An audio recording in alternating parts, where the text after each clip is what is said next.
of tea is great as a cure for everything. If we want to break it down, really there are 4 levels of ways stress can affect your digestive tract or your gut. And the first one is your nervous stomach. So those are the butterflies, the kind of pit in your stomach when you're anxious about that presentation or something. That's level 1. What's happening here? So when your brain gets stimulated by anxiety or nerves, it sends signals down to your gut through what's called the vagus nerve. This is one of the largest, most important nerves in your body. And the vagus nerve then stimulates your gut to move, to contract. And that's what gives you that sort of somersault-like feeling, when you're nervous about something. So what can you do if that's happening a lot and it's bothering you? The British say a cup of tea is great as a cure for everything. Well, it is true in a lot of cases. And, there are many herbal teas now that have these great, mood boosting herbs. Things like the chamomile tea. I'm holding peppermint right now. We have lemon ginger right here, and then this is the chamomile. So these are herbs that are known to really soothe the gut, ginger especially, and that's another way to really calm down that nervous butterfly-like feeling that you might feel.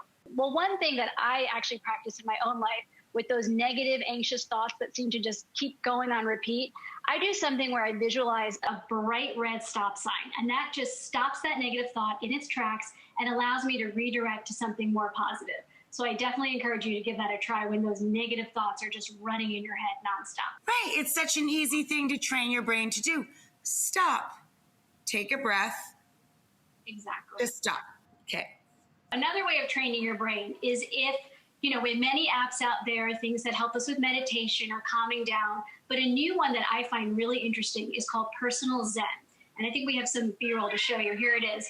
Basically, with Personal Zen, it engages you in a game that trains your brain to be more positive. You have to click on positive imagery and bright, shiny things. And it doesn't sound like it would work, but it actually has been shown clinically to help your brain go toward a more positive frame of mind as opposed to a negative frame of mind. So a really fascinating app. You can give that one a try. So level 2 is that urgent, upset stomach, gotta run to the bathroom feeling. And what's happening here is some of the same neurotransmitters, things like serotonin that are released in your brain, are also released by the lining of your gut.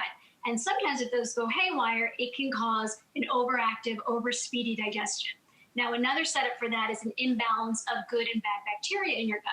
So one thing to make you more resilient to stress on your gut is to make sure your microbiome, that healthy community of bacteria, is totally balanced. So I have a bunch of foods here that are going to help you do that. They have probiotics. Those are healthy, good for you bacteria, but also prebiotics. And those are the foods that fuel the good bacteria that's already in your gut.